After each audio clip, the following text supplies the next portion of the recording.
축복합니다. 자, 우리가 사랑장 제일 잘하는 고린도 13장 사랑장을 보면 믿음, 소망, 사랑 세 가지 이야기가 나옵니다. 영혼이 있는데 그 중에 제일 사랑이다 이렇게 말씀을 하죠. 믿음, 소망, 사랑, 하나님을 상징하고 또 우리의 삶, 생명의 모습을 반영하고 있는 건데요. 데살로니가 전서 1장 3절에는 믿음, 소망, 사랑을 이렇게 얘기합니다. 너희의 믿음의 역사, 믿음은 그냥 믿음이 아니라 믿음은 항상 역사예요. 믿음의 역사, 사랑은 수고, 사랑은 수고예요. 그 다음에 우리 주 예수 그리스도에 대한 소망, 소망은 인내 이렇게 얘기합니다. 그래서 믿음의 역사와 사랑의 수고와 우리 주 예수 그리스도에 대한 소망의 인내를 우리 하나님 앞에서 쉬지 않고 기억함이니 이렇게 시작을 합니다. 믿음, 소망, 사랑의 개념은 우리 삶에 있어서 그것이 바로 믿음의 역사, 사랑의 수고, 그리고 소망의 인내 이렇게 얘기합니다. 소망을 생각할 때 소망의 자리 머리에 말씀에서 나오는데 소망은 항상 우리에게 인내를 생각하게 합니다. 소망을 가져야 됩니다. 그 말이 인내하라 그 말이고 인내해야 되겠다 이런 생각이 들 때는 항상 소망을 언급해야 됩니다. 그러니까 우리가 뭔가를 인내한다 그러면 결단하고 막 용쓰고 버티고 그게 아니라 인내에는 소망을 언급해야 돼요. 소망이 어디서 나냐면 좋은 소식을 들을 때예요. 갇혔을 때, 무너졌을 때, 절망스러울 때, 당장 나오지 못할 때. 근데 복음이 들리면, 복된 소식이 들리면 소망이 생기는 거예요. 소망을 말씀에서 찾는다면 우리가 인내할 때 인내는 어디서 나오느냐?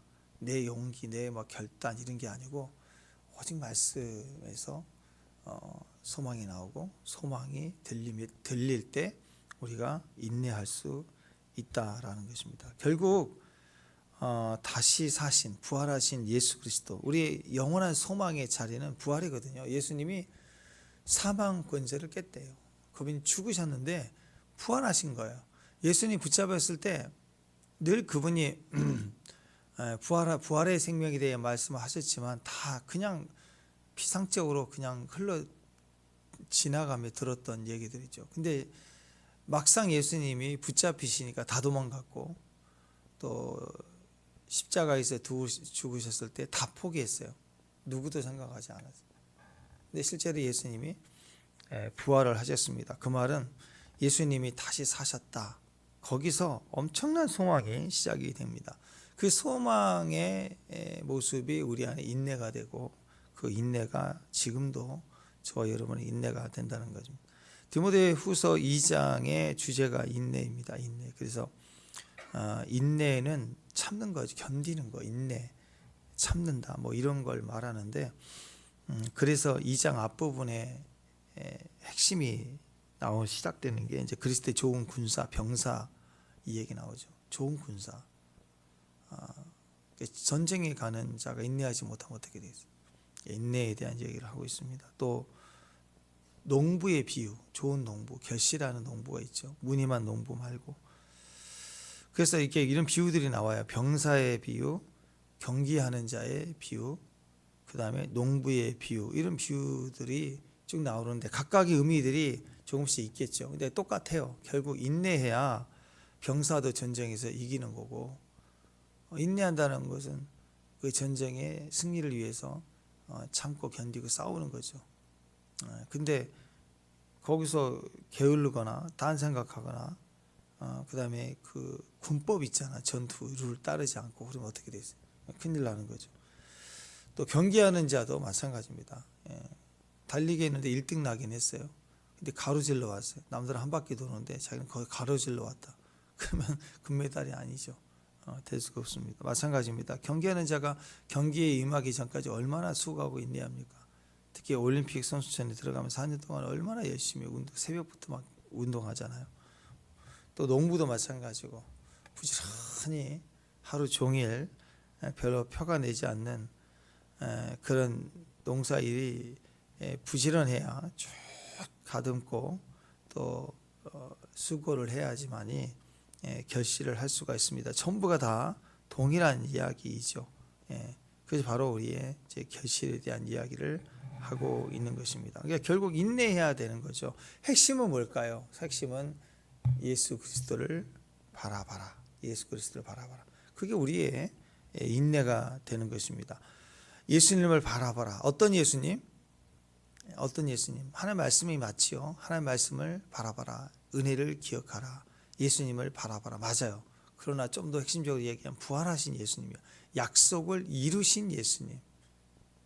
그래서 구약의 모든 말씀은 나 기억한다. 그게 인내고 소망이 아니라 모든 약속이 있는데 예수님이 부활하셨으므로 오실 예수님에 대한 이야기가 구약 이야기인데 그 구약의 모든 말씀이 의미가 있는 거예요. 예수님이 부활하셨다. 그것이 내 안에 믿음으로 받을 때 모든 하나님의 약속의 말씀들이 우리 안에 성취될 것을 내가 아는 거예요. 단순히 믿는 게 아니라 아는 거예요. 주 안에서 아는 거예요. 그렇지, 당연하지. 이렇게 그럴 때 우리가 진정으로 우리 삶에 인내할 수 있다라는 것입니다. 자, 11절부터 13절까지가 보통 이제 우리가 알려져 있는 바로는 초대교회 때 찬송가였다. 뭐 이렇게 알려져 있습니다. 이 네 개의 대꾸가 이렇게 이 11절부터 13절까지 이렇게 대꾸가 운율적인 특성을 가지고 기록되어 있기 때문에 헬라 원문으로 보면 다른 성격의 그 문장 구조가 같습니다. 그래서 초대교회 때 찬송가였다 이렇게 얘기를 합니다. 11절에 어떻게 죽었으면 함께 살 것이요. 이거 대꾸하죠. 그 다음에 12절에 참으면 함께 왕노릇 할 것이요. 그 다음에 부인하면 또 부인하실 것이요. 13절 미쁨이 없을지라도 항상 미쁘시니. 요 구조가 운율 구조로 되어 있습니다. 그래서 이게 이제 찬송가였다. 많이 불렀던 찬송가였다. 이렇게 얘기를 합니다. 이 말은 사도 바울이 마지막을 찬송을 부르며 이렇게 주의 음성을 전했다. 이렇게 볼 수가 있겠죠. 갇혀 있는 곧 순교 당할 직전에 이렇게 찬양으로 모든 하나님의 믿음으로 인내를 하라 이렇게 전하고 있다는 것입니다.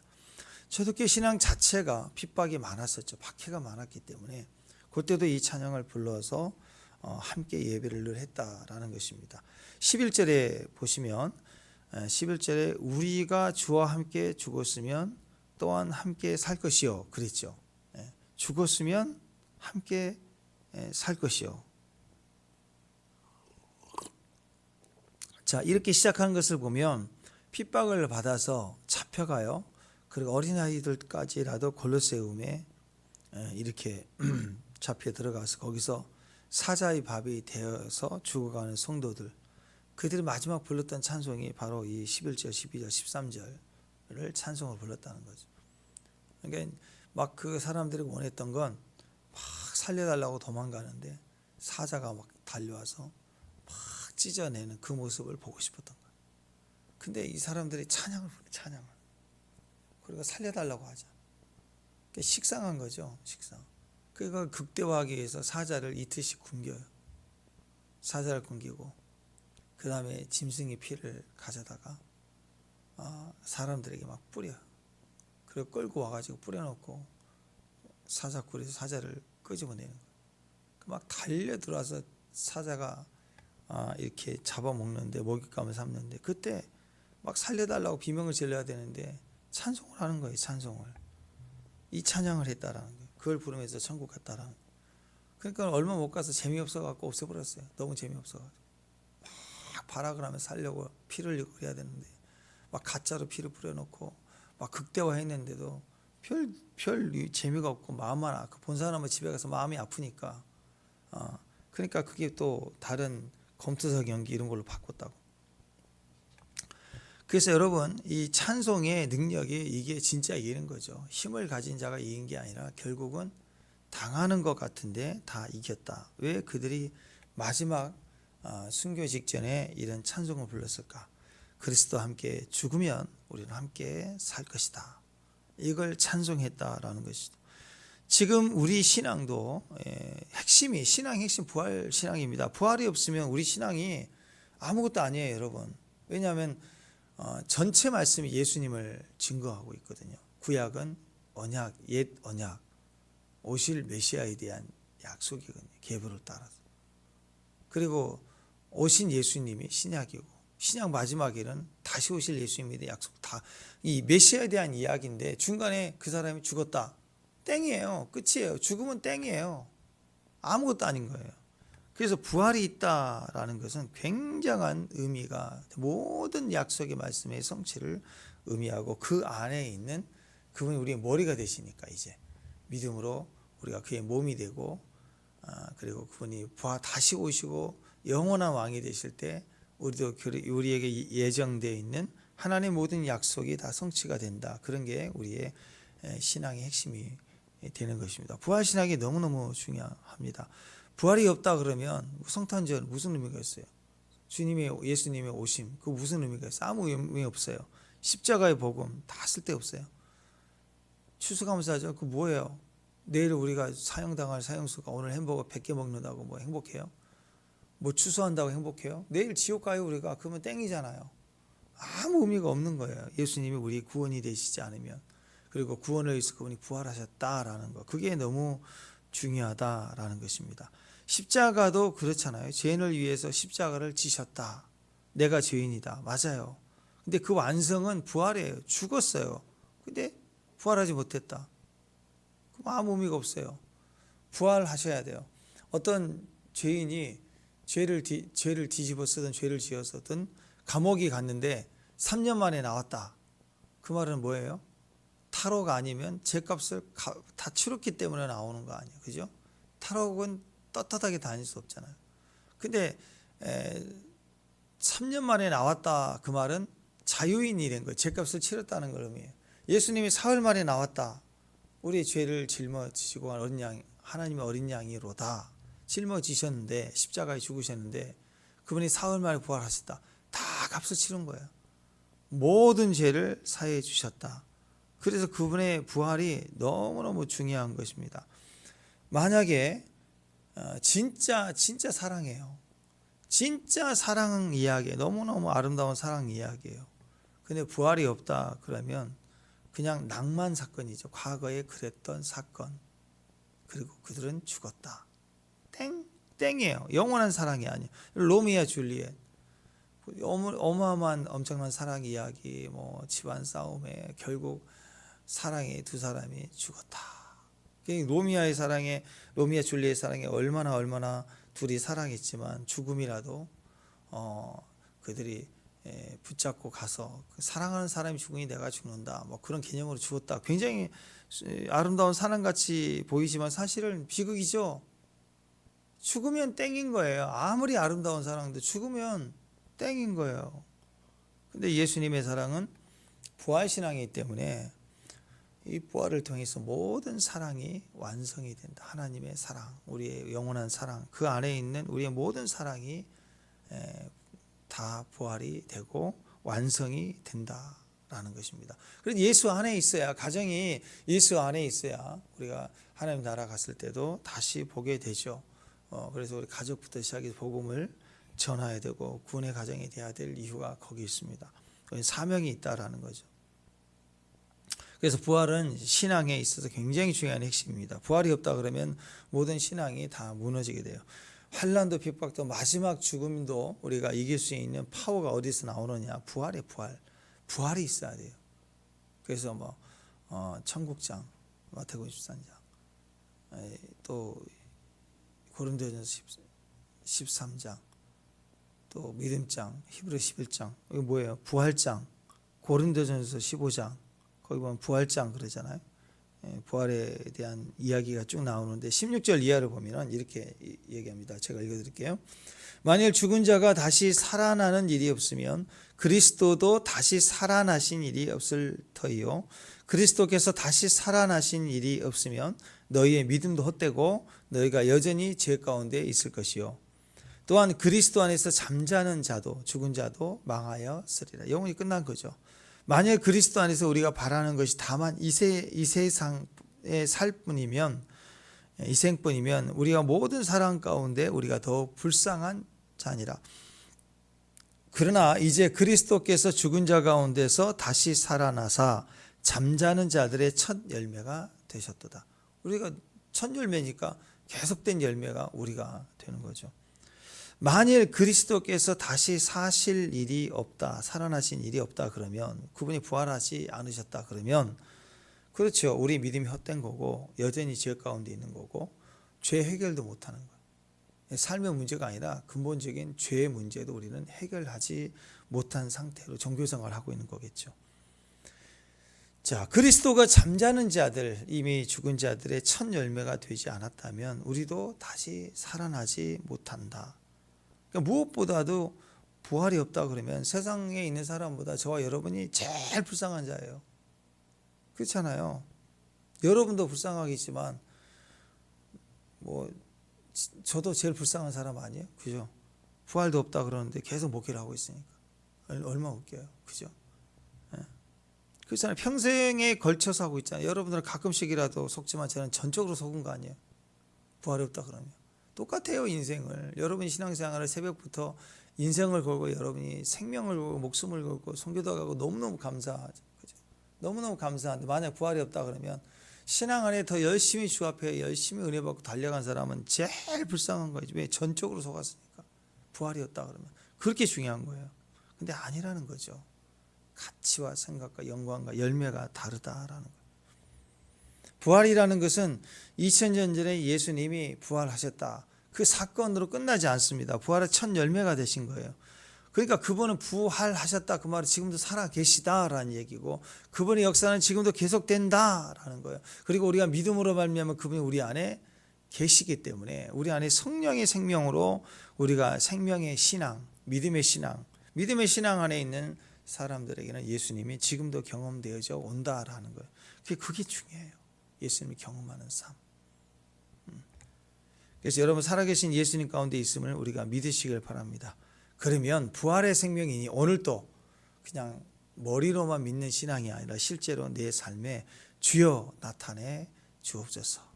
또 예수님으로 말미암아 제일 변화의 실체, 그렇죠? 몸이 아프면 병도 낫고 귀신도 쫓겨나가고 삶의 문제도 해결나고 다 중요해요. 그러나 제일 중요한 건 내가 바뀌어야죠. 나라 바뀌고 뭐 그런 것보다 제일 중요한 게 내가 바뀌어야죠. 그죠? 교회 바뀌는 것보다 내가 바뀌어야죠.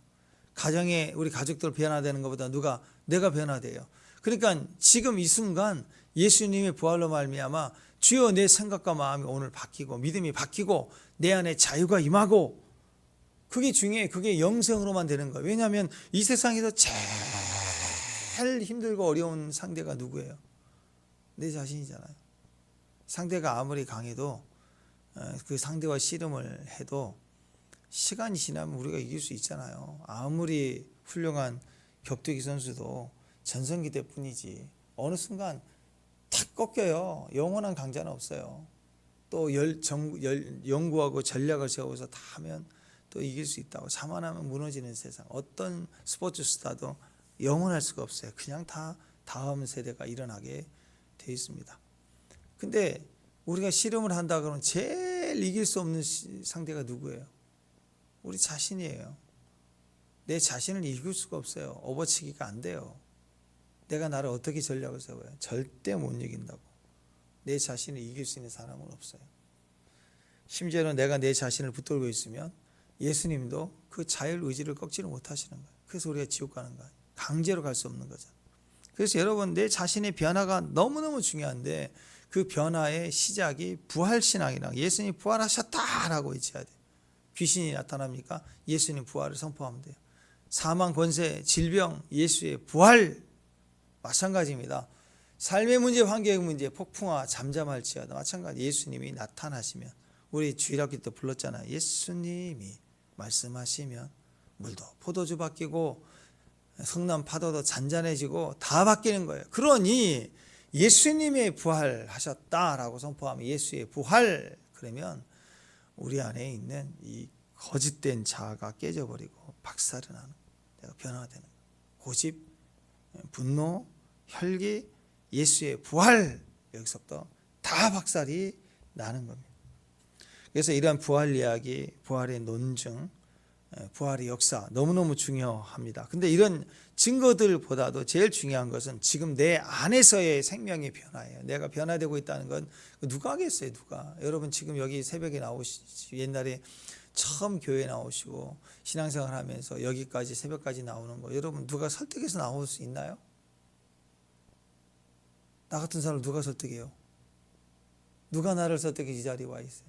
우리 절대 누구는 설득당해서 올 사람들이 아니거든요. 거울 한번 보세요. 얼마나 우리가 지독한지. 누구 말에 내가 움직일 사람이 아니에요. 옛날에 새벽부터 교회 다니면 아유 진짜 우리가 그 자리에 있었던 사람 아니에요. 교회를 나가도 에이 주일만 하고 가지 저렇게 매달려야 되나. 그런 사람들은 아니에요. 누가 설득해서 새벽까지 나오나요? 새벽까지 일어날 수 있나요? 불가능합니다. 도저히 불가능해요. 그건 믿음의 역사예요. 믿음의 역사. 사랑의 수고가 있어. 또 소망의 인내가 있었기 때문에 그렇습니다. 내가 살아있는 신앙인가 진짜 믿는 자인가 이게 진짜 중요합니다. 그래서 오늘 예수님 우리 안에 살아계신 부활하신 주님 진짜 그분이 부활하셨다. 내 안에 예수는 살아있다. 이게 너무너무 중요하다라는 것입니다. 이렇게 부활의 신앙 가운데 우리가 인내하는 자, 소망이 있고 인내하는 자가 될 때 제일 먼저 일어나는 우리 내면의 변화는요, 자유예요, 자유. 내가 변화됐다는 뜻은 내가 자유해지기 시작해요. 내 안에 수많은 나를 묶고 있는 감정들, 생각들, 이 모든 것이 어느 날 풀어져요. 이 착고가 풀어지는 거예요. 내가 자유로운 사람이 돼. 내 감정이 자유로워. 내 생각이 자유로워지고. 그 자유함이 우리 안에 있다라는 것입니다. 모든 얽매여 있는 것부터 우리가 자유해져요. 우리가 매일 이렇게 기도하잖아요. 매일 이걸 풀어달라고 기도합니다. 가정을 위해서, 환경을 위해서 매달려 기도하지만 기도할 때 그것이 풀어져요. 그런데 당장 풀어지는 것 같아 보이지는 않아요. 기도해도 여전히 똑같은 거예요. 똑같아 보여요. 때로는 기도할 때 오는 전화 문자를 보면 더 실망적인 소식이 올 때가 있어요.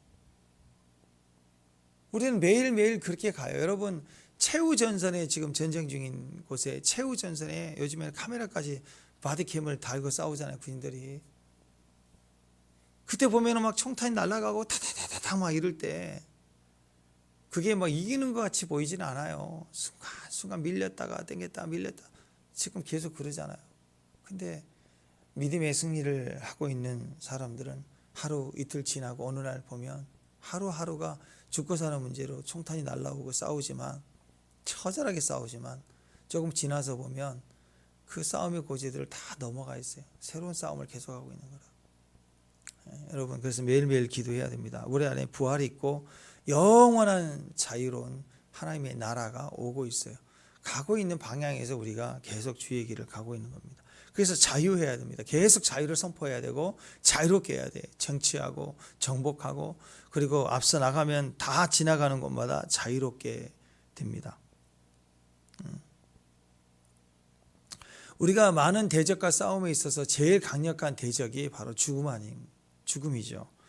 죽음도 이기는 것, 죽음까지도 이기는 게 부활입니다. 그럼 못 이길 게 뭐가 있어요? 다 이길 수 있어. 자유. 그래서 첫 번째 부활의 생명, 예수 그리스도를 믿는 믿음 안에서 우리 안에서 지금 싸워야 될 과정, 바울이 갇혀 있는 거, 교회가 난장판이 되어 있는 거, 순교 가운데 흩어졌던 거, 배반자들, 그래 충성됐던 오네시보로 같은 사람은 이미 또 바로 직전에 장례를 치르고 얼마나 힘이 약해요. 그러나 부활의 신앙 중심에 너는 나를 본받으라. 나와 함께 고난을 받아라. 그리스도의 군사다. 예수가 다 승리했다. 믿음 안에 전진하라. 이게 우리에게 자유를 준다라는 것이에요. 순교 직전에 썼던 바울의 마지막 서신이 디모데후서거든요. 우리가 비통하면 안 된 모든 인간의 죽음은 비통함, 사랑한 자의 죽음은 비통함입니다. 그러나 예수님이 다시 부활하셨다. 그래서 어제 이어서 1장 7절에 보면 하나님이 우리에게 주신 마음 두려워하는 마음이 아니다. 비겁한 마음이 아니다. 당당해라. 내 안에 믿음으로 당당하라. 또 2장 9절 오늘 말씀 복음으로 말미암아 내가 죄인과 같이 매인 데까지 고난을 받았으나 하나님 말씀 매이지 아니한다. 얼마나 당당해요. 매이는 것과 매이지 아니한 것 이렇게 나오죠. 바울이 말한 것에 당당함이 있지 않나요? 오늘 이 말씀에 당당함이 있지 않나요? 내가 매인 게 내가 뭐지? 내가 묶여있는 게 뭐니? 내가 묶였느냐? 매였느냐? 그래, 내가 육체로는 묶였지. 내가 감옥에 있잖아. 그러나 내가 말씀에 매였나? 내가 말씀에 묶였니? 네가 신앙으로 내가 묶였니? 아니다. 그럴 수 없느니라. 내가 생명의 자유한 자다. 난 매인 게 하나도 없다. 그 얘기예요. 복음 때문에 뭐 죄를 그냥 일반 자기 잘못이나 실수나 욕망이나 이익이나 사기쳐서 감옥에 온 게 아니죠. 복음 때문에 감옥에 갇히고 묶여 있는 것은 내 육신뿐이야. 내 영을 묶을 수가 없어. 나는 말씀에 매인 게 하나도 없다. 그러면서 자기 안에 영이 막 자유하기 시작하죠. 여러분, 우리가 이 꽉 막힌 상황에, 이 상황에 내 영적인 생명이 묶여버리면 영은 그대로 꼰두박질, 육신은 그대로 꼰두박질, 환경도 무너지게 돼 있어요. 환경이 조임이 올 때 영이 현재의 내 상태가 바뀌어버려야 돼. 새로운 청사진을 가져야 돼요. 새로운 믿음의 그림을 가져야 돼요. 그림이 바뀌면 환경도 바뀌게 돼요. 여러분, 건물을 지을 때 그냥 짓는 사람 어디가 있어요? 조그만 창고 하나 지을 때도, 조그만 의자 하나 만들 때도 그림을 대충이라도 그리죠. 그리고 몇 센치로 하자 대충 결정해서 하잖아요. 근데 영생이라는, 신앙이라는 이 빌딩을 지은다는 것은 영원한 빌딩인데, 하늘까지 이어진 야곱의 사닥다리보다도 강력한 건물을 짓는 건데, 우리 신앙을 지어가는 건데 그림 없이 될 것 같아요? 구약에서 모세에게 성막에 식양을 다 줬다고. 솔로몬의 성전 지을 때도 솔로몬이 고백할 때 아버지 다윗에게 하나님이 식양을 줘서 그걸 보여준 대로 자기가 지었다라고. 자기가 지은 게 없어요. 하나님 성전은 자기가 지은 것이 없어요. 인간의 건물도 지을 때 조감도를 가지고 그래요. 그렇게 진행해 가는 거예요. 인생 그냥 사는 게 아닙니다. 그림 가지고 살아야 돼요. 말씀을 믿으면서 믿음의 그림을 그리고 살아야 됩니다.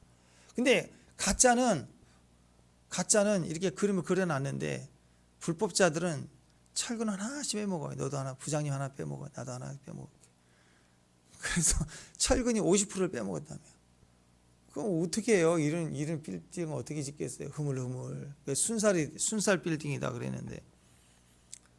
그렇게 자꾸 옆에서 가짜들은 원래 있는 것을 빼고 더하고 해가지고 자꾸 빼려고 그래요. 빼고 놓고 한다고.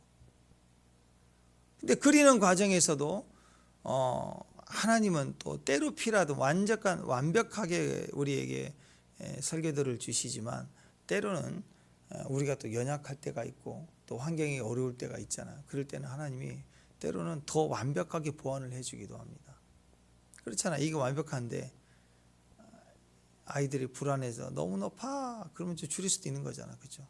근데 그분의 계획 속에, 하나님의 예정 속에 유대인을 선택했지만 하나님이 그 유대인 시간을 멈추고 복음이 지금 사도 바울을 통해서 이방인 선교가 터지면서 이방인의 사도가 또 생기면서 이방의 구원 역사가 이렇게 전 세계를 돌고 있는 거예요.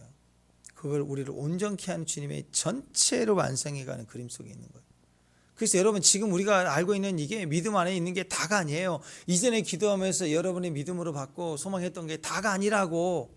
완전할 때 완전한 그림을 본 게 아니라 연약하고 무너질 때 신앙 붙들고 믿음으로 기도하면서 내가 바라봤던 그것도 이루어지면 아멘이잖아요, 우리는. 근데 그게 다가 아니라고. 주님을 지금 믿으면 지금 업그레이드 해주시고 새로운 그림을 우리 안에 집어넣어 주시는 거예요. 그래서 지금 이 시간에 기도해서 내 영적 신호가 바뀌면, 내 영적인 그림이 바뀌면 현장은 그대로 바뀌어요. 그림이 바뀌면 현장의 모양이 바뀌고 디자인이 바뀌고 가정이 바뀌고 환경이 바뀌고 건물이 바뀌고 인생이 바뀌는 그림으로 만들어 가져가고 있는 거예요. 그래서 끊임없이 주님 앞에 나아가야 됩니다. 하나님은 사막에도 강을 내시고 광야에도 길을 내시는 하나님이세요. 그러니까 여러분, 오늘 부활의 주님 우리 가운데 오면, 야, 환경 때문에 안 돼, 그게 뛰어넘어가요. 자유롭게 됩니다. 돈 없어서 안 된다 했던 상황이 되어진다고요. 돈 없어서 안 됩니까? 아니에요. 위대한 성공자들, 승리자들 간증 보세요. 다 여건 돼갖고 시작한 적이 없어요. 돈 없어도 돼요. 돈 없어 안 된다고요? 돈 없다고 안 되는 게 뭐가 있어요? 돼요. 예수 믿는 사람은 돈 갖고 사역하는 게 아니거든요. 베드로도 그랬잖아요. 내가 은과 금이 없거니와 내게 있는 것은 내게 주노니, 은과 금은 없다 그랬잖아요. 혹시 있다고 해도 그걸로 안 돼요. 돈이 있어봐야 그 돈으로 뭘 하겠어요? 식사 한번 사 먹으면 땡이지. 위대한 일, 영혼을 살리는 일, 하나님의 일, 모든 큰 일들은 나사렛 예수 그리스도의 이름으로 일어나 걸어라, 건물아 세워 자라, 환경이 열릴지어다 하고 명령하면 하나님이 그 일을, 모든 환경을 걷고 뛰게 만들어 주셨다라는 거예요. 질병의 한계, 재정의 한계, 모든 환경 예수 그리스도의 이름으로 선포하며 한계를 뛰어넘습니다. 그게 인간의 한계 최고 대장이 죽음인데, 죽음도 깨트리고 부활하셨으니 부활 생명 안에서 믿음으로 말하면 무엇이든 불가능하겠어요. 다 이길 수 있다. 다 이길 수 있다. 바울을 감옥에 가다 놨더니 성경을 쓰면서 바울이 1차, 2차, 3차 전도 여행하며 교회가 세워지는 것보다 더 강력한 역사를 이뤄냈어요. 편지를 쓰고 편지가 성경이 되고 지금까지 우리를 이기게 하는 힘이 되게 만들었다는, 생명의 역사는 절대로 막을 수가 없는 거예요. 그러므로 생명 안에서 왕노릇한다. 이게 통치고 이게 승리의 길입니다. 계속 육신으로 매이나 내가 영으로 매였느냐 하고 영으로 나가면 육신의 제한도 풀리게 돼 있어요. 꺾이고 바뀌게 돼 있어요. 질병도 나가. 의사들요 맨날 안 된다 그래도요 돼요. 된다고. 그러면 뭐라고 얘기하나? 예외래. 또 예외래. 또 하여튼 설명은 좋아. 안 된다고 하지만 믿음 안에서 되면 되는 일이 있어요. 재정도 되고 질병도 되고 몸도 되고 됩니다. 여러분 오늘 살 빠질 수 있어요. 별로 안 하시. 눈도 밝아질 수 있어요. 돼요. 된다고요. 예외가 아니라 믿으면 돼요. 믿음이 이겨요. 믿음이. 10절에 뭐 모든 것을 참음은, 12절에도 참으면 또 나오죠. 참는다, 참음 이렇게 나오는데, 모든 것을 참는다. 그 말은요 그리스도 안에서의 믿음이에요. 소망이에요. 소망을 붙잡고 믿음으로 가는 거, 그게 참는 건데, 그럼 어떻게 되느냐? 자유하고 그 다음에 자유의 시작이 마무리가 통치예요. 승리하게 된다. 왕노릇한다. 함께. 그래서 또한 함께 왕노릇할 것이요. 그렇죠? 함께 또한 왕노릇할 것이요. 그리스도와 함께 인내하면 그게 참는 거예요. 그러면 또한 함께 왕노릇할 것이다. 다스린다. 통치 하나님의 나라다. 여러분 인간이라는 것은요 무지무능합니다. 여러분 뭘 알아요? 여러분 뭘 할 수 있어요? 아무것도 없어요.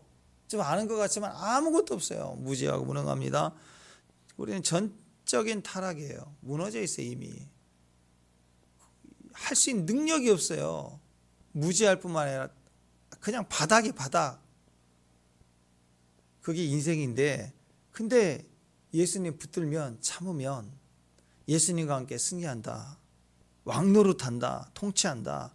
그러니까 지금까지 우리가 세상에 질질 끌려다니는 건 당연해요. 세상과 싸울 우리 존재라는 것 자체가 무지해. 알 수도 없고 무능할 뿐만 아니라 이미 타락한 존재가 뭐래요? 이 몸뚱이 갖고 아무것도 안 되는 거죠.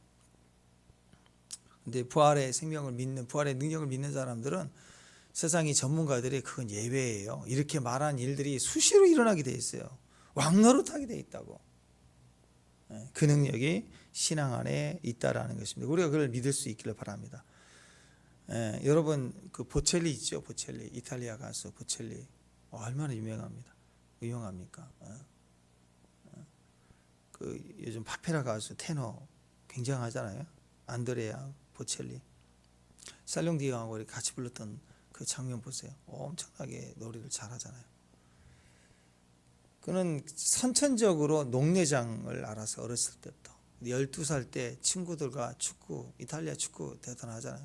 축구 이렇게 동네 축구 이렇게 하다가 골키퍼로 나갔는데 누가 공을 세게 찬 거 머리를 맞고 쓰러졌거든요. 그래서 뇌출혈이 일어나가지고 병원에 갔는데 시력을 잃었어요. 그래서 시력을 완전히 잃었어요. 집도 가난했어요. 근데 자기 안에 시력이 잃고 나서 너무 하고 싶은 게 성악이에요. 성악을 하고 싶은데 받아주는 사람이 없어요. 돈도 없죠. 그리고 누가 그 화려한 외모에 화려한 조명 받으면서 이런 걸 원하지. 봉사가 이렇게 와가지고 부르는 거 누가 좋아하겠어요? 그러니까 넌 안 돼, 그냥 하지 마. 그리고 그 길을 위해 험난하게 가려고 하지 마. 맹인인데 누가 세워주겠어요? 그래서 안 되겠다는 거예요. 다 안 돼. 육체적 핸디캡 때문에 꿈을 접어야 됐어. 아무것도 안 되는데 받아주는 사람도 없어요. 원래 고난이 그런 거 아니에요? 고난은 한번 겹치면 계속 겹칩니다. 진짜 그래. 때를 안 와봐. 때 맞춰 와요. 이거 하나 지나면 그 다음이 와야 되잖아요. 하나가 오면 겹쳐 와요. 그걸 안 보이는데 이미 뒤에서 물고 있고. 그게 고난이에요, 고난. 환경도 어렵고 마음도 어렵고 모든 게 다 무너져 있었다. 모든 사람이 그때 다 포기하죠. 절망하죠. 근데 자기가 할 수 있는 일을 뭘까 생각했을 때 육체는 이제 안 되니까 이 보철이가 뭐 했냐면 공부를 열심히 했어요. 대단한 사람 같아요. 공부를 열심히 해가지고 뭘 했느냐, 법대로 가가지고 변호사가 됐어요. 굉장히 열심히 한 거죠. 그러니까 자기의 꿈은 성악인데 성악을 하고 싶어서 아무리 여기 막 보챘는데 보채도 안 돼요. 보첼리니까 보채도 안 돼. 그러니까 공부를 오르내서 변호사가 됐어요.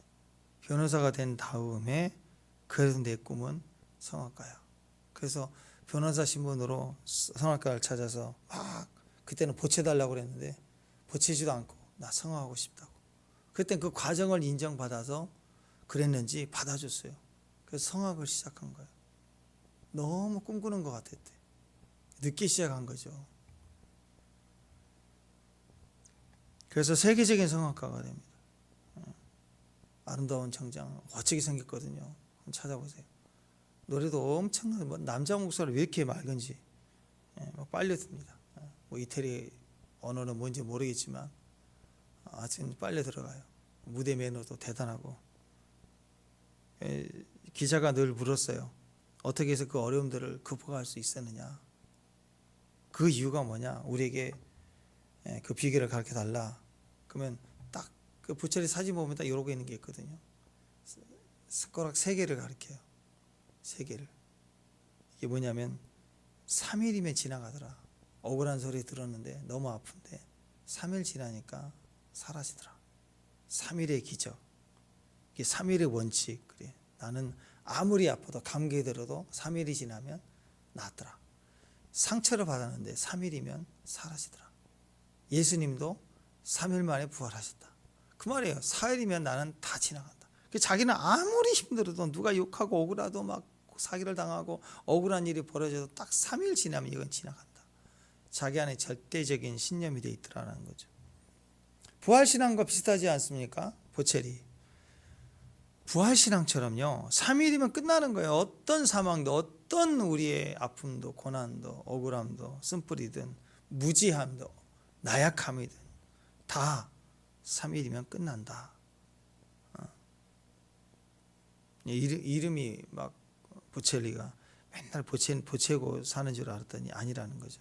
믿음의 신앙, 뭐 그런 믿음이 자기 안에 있더라. 굉장한 의미가 있지 않습니까? 우리 초조하고 불안해하지 말고 우리도 우리의 믿는 예수 그리스도 부활하셨습니다. 3일 신앙이요. 딱 3일 신앙, 3일만 좀 쉬면 돼요. 벌떡 다시 일어납니다. 다시 신앙으로 이길 수 있다. 우리가 믿는 하나님 어떤 하나님이신가? 믿음의 하나님, 믿음만 하나님이시죠. 부활하신 분이세요. 13절 읽습니다. 시작.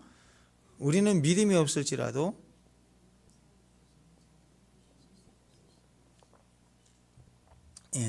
그리고 우리 존재가 무지, 무능, 전적 타락이에요. 우리는 믿음이 없어요. 여러분 믿을만 해요? 여러분이 사장님이면 여러분의 그 재정 그 키를 갖다가 맡길 만한 그런 직원 중에 한 사람이 나다 그러면 맡길 것 같아요, 여러분? 우리는 미쁘지 않대요. 거울 보고 이쁘다 스스로 그렇게 빠져 있을지 모르지만 이쁠 수는 있지만 미쁘진 않아. 믿으면 안 돼. 자기 믿으면 100% 망합니다. 사실 우리는 말로만 믿을 때가 많거든요. 말로는 나 배신 안 해 그러거든요. 말로는 뭐 순교자죠 이미. 내 사전에 배신은 없다 그런 거죠. 어떤 사람은 목사님 제가 이 교회에 뼈를 묻겠습니다. 소용없어요. 다 떠나고 없는 사람들. 집도 사주겠습니다. 별 얘기를 다 들었는데 저 그러면 엄청 부자 됐을 거예요 지금. 우리 교회는 이미 다 몇 번을 건축했어요 지금. 자꾸 말로만 떠드는 헌신, 그건 나쁘다는 것보다는 어린 아이들이 그 하는 얘기예요. 엄마, 내가 그림 같은 집을 짓게, 우리 같이 살자. 이런 얘기에 똑같아요. 엄마, 나 대통령 될 거야. 나 장군 될 거야. 나 기억도 해요. 우리 초등학교 1학년 때 여기 명찰 대신 여기다가 손수건 차고 갔을 때 코 흘리고 막 닦고 그랬을 때 우리 반에 장군 되겠다는 남자애들이 거의 대부분이었어요. 난 장군 안 되겠다. 저렇게 많은데 나 그 생각했다고 지금도 기억해. 그런 얘기예요. 허황된 얘기가 아니라 그때는 그 얘기 한 거예요. 은혜 받고 감동되니 목사님 제가 이렇게 하겠습니다. 성교지에 땅을 사겠습니다. 그런 얘기 하지 않겠습니까? 나쁜 얘기가 아니라 진짜 믿음의 신앙이 아니더라. 이거 믿음의 신앙은 주님을 의지하는 거예요. 지금 의지하는 게 있어요. 의지한다는 건 강하게 확신, 내 손에 장을 짓는다라는 그런 게 아니라 믿음은 말씀인데 어떤 말씀? 살아계신 말씀이에요. 부활하신 예수님이에요. 부활하신 예수님을 내가 알고 믿는 것, 거기서 인내가 나오고 그 인내가 지금을 이겨나갈 수 있는 힘이 되는 거죠. 주는 항상 미쁘시대요. 우리는 미쁘지 않아요. 그래서 하나님은 거짓말을 안 하세요. 한마디로 하나님은 믿을만하다. 그분은 미쁘시다. 신실하시다. 말씀하시면 반드시 이루신다. 그거 꼭 기억하셔야 됩니다. 하나님은 시건하지 아니하시죠. 거짓말 안 하세요. 말에 실수도 없으십니다. 그냥 말씀하신 거 아멘 그러면 이루어집니다. 아멘. 예수님도 이 신앙이 있으셨어요. 예수님이 말씀하실 때 너무너무 하나님 말씀, 예수님이 하나님이시지만 자기 스스로 말할 수도 있는 분이시지만 자기 얘기를 하지 않고 아버지의 말씀하신 것을 인용해서 하실 때마다 진실로 내게 이르노니 그랬잖아. 그때 그분이 어떤 얘기를 너희가 영생을 얻을 거야. 그러면 우리가 아멘 하잖아요. 근데 예수님은 이미 하나님이 말씀하시는 것을 이루실 걸 알기 때문에 먼저 순서를 바꿨어요. 아멘. 진실로 말하노니 아멘부터 하시고 너희가 천국에 있을지어다 하고 하신 거라고. 온유한 자가 땅을 차지할 것이다. 그럼 우리가 아멘 하잖아요. 그게 아니라 아멘 먼저 하시고 나서 온유한 자가 땅을 차지할 것이요. 또 어떤 구절은 진실로 두 번이나 강조해요. 우리말로는 진실로지만 언어로 보면 아람어로 아멘이거든요. 아멘 하고 온유한 자가 땅을 차지할 것이요 심령에 가난한 자 복이 있나니 그러신 거예요. 그러니까 여러분 하나님 말씀은 절대로 실패하지 않습니다.